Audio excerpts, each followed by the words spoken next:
ariko se nk'icyo kigori kiri kumangana cyane. ni njyewe nyine polisi. None se undi urashaka iki? Ndashaka ko tuvugana. None se undi murebe ngaho hanze. Twaje turi babiri naho uwundi nyine asigaye mu modoka. None se undi kuyitagena uvugana nawe njyewe undi ukampa amahoro yanjye ukandeka nyine. Umva sha sohoka ngaho none ahangaha nimba ushaka amahoro cyangwa nze kuvanga nko twaye gufunga. Mwaramutse neza fani. Ariko sha undi reka nkubaza ubundi ubu musazi cyangwa ubikigo ni gute nakomanga za ncu zose nkuko usanga ukingura nzi gukomeza kumfunga n'umutwe. Wewe rwose fani ntugire ikibazo pe meze neza. Kuko iyo mba ndi umurwayi w'umutwe ahanganye bakaba basanze ari inzu y'abarwayi b'umutwe nyine baba ahangaha bonyine gusa ntabandi. None se ubundi iso arahari? Oya ntahari rwose yagiye muri dushe kwiyuhagira. None se mama wawe bundi we namubona ari hafi? Oya nawe arahuze ntari buboneke nyine nawe yagiye muri dushe gukaraba. None se sha ko nabashaka byihutirwa urukeka baza kuvamo vubara? Bafande ndakeka bitaza gushoboka. Kuko nyine igihe baparaje kujya muri dushe yansabye vaseline ariko ngiye kugira ngo nyumuhereze ndibeshya ameza supaguru.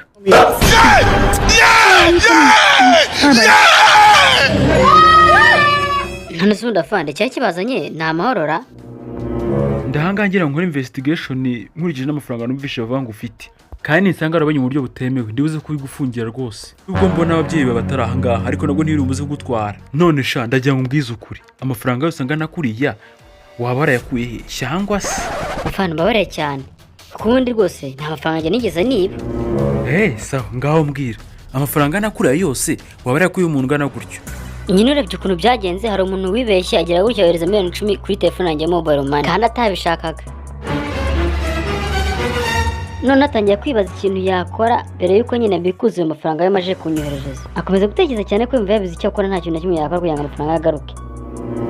Aho kandi no bidatinze nibwo yatekereza nyine afata abizi umuntu kamweze message none anyuze message igira iti muraho neza mukiriya mwiza murakaza neza mu biro by'ikuzimu aho twakira abashya bose reka nizere ko mumeze neza.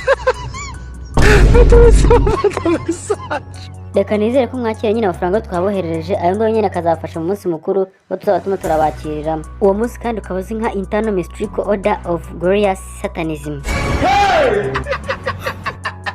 Uwo munsi kandi ukaba uteganyije kuba nyine mu ijoro ry'ejo mu gitondo ukazabera kwireka ikivu kwijwi. Message ikomeza igira iti ayo mafaranga ubona twakohereje ako ni ka transport rwose ko kukuzana. Hanyuma nyine nyuma turaza gukohereza andi mafaranga yo kuzakoresha kandi rwose hari ubukire bwinshi bwutegereje cyane.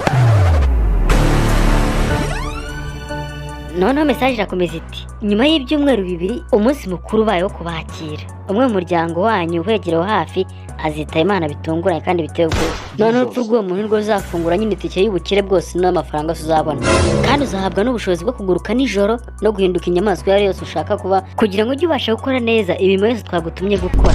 Message irakomeza iti kandi wibuke kuzana iserengeri n'urushinge rwo kuzajya kuvamo amaraso buri minota 20 uko izagishira. Kandi ndakwinginze cyane rwose ntuzakererwe kuko umukuru wa Satani hano ku isi azaba ubwe yahiye kugira ngo yabakire mwese abashyashya. Mbaye mbashimiye cyane rwose ariko yo turaguheza amahirwe ya nyuma nimba mvuze ashaka kwinjira muri ino group utugaruze amafaranga twakoherereje cyangwa se nyuma y'amasaha 28 uraza kuba witabye Imana.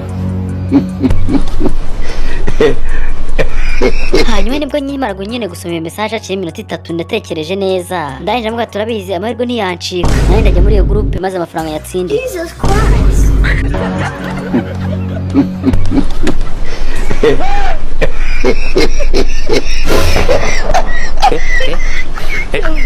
Ariko se ubundi uwo muntu yakoresha amafaranga angahe? Yanyoheje nyine miliyoni 10 none se undi kuki murambaza nambarize ngo iki? Aha ubwo miliyoni 10 ziryamiyeho rero. Reka nizeye ko none njya gutaha uruze ko nsubiza essence yanzanye. Ngo iki no zubwo amafaranga rutwahita ngo cyafandi ayo ngo naba ngiye kuguhereza. Numva nawe ra amafaranga nyine sande uzi wayita. Afandi yasiritswe ko kuri muranyaka. Ngo iki? Ariko sha nta n'isoni ugira uratinyuka ukanshinze ko niba kwaka ruswa. Cyane kwatsa essence gusa yanzanye nta kindi. Sawa none se ubundi washaka ngahe? Nyine ndashaka miliyoni 5 gusa zonyine nta kindi. Miliyoni 5 zose none se miragora essence yo kujyana ku kwezi ndakujyana hehe? Kandi ni naruswa pe kandi bi cyane. ndekera gukoresha iryo jambo. Nakwatse gusa esanse ya polisi nta kindi. Afande, niba hari ikintu ukwiye kumenya ni uko amafaranga nyine agira amazina menshi. Igihe hari umuntu ufitiye amafaranga, ayo mafaranga bayita ideni. Amafaranga nayo dutanga mu rusengero nayo akitwa amaturo. Igihe ugusha amafaranga noneho kuri banki, ayo mafaranga bayita inguzanyo. Noneho ya mafaranga dutanga nyine ko umuntu adukore serivisi neza bayita tipu. Amafaranga nayo dutanga mu bukwe nayo yitwa inkwano. Amafaranga kandi dutanga muri divorce nayo akitwa imitungo. Bosi nawe yishyuye abakozi, amafaranga bayita umushahara. Noneho ifashe amafaranga ukayishyura muri leta uri munyabizinesi, amafaranga bayita umusoro. Noneho amafaranga twishyura mu rukiko nayo akitwa amande. Amafaranga nayo leta yishyura abantu bageze mu zabukuru nayo akitwa pansiyo. Amafaranga nayo twishyura abapolisi ku muhanda numvishe ngo bayita esanse nayo ra. Noneho amafaranga base b'abana bishyura nayo akitwa indezo. Ariko se ubundi mubaze byose muravuga birekeye kuki? Nyine igihe cyose nimo ndibaza ni kimwe. Ari amafaranga uheza buriya bwana bw'ubukobwa butaroza imyaka 18 yo twahita ngo ikira ikikoya byanyobeye. Jesus Christ.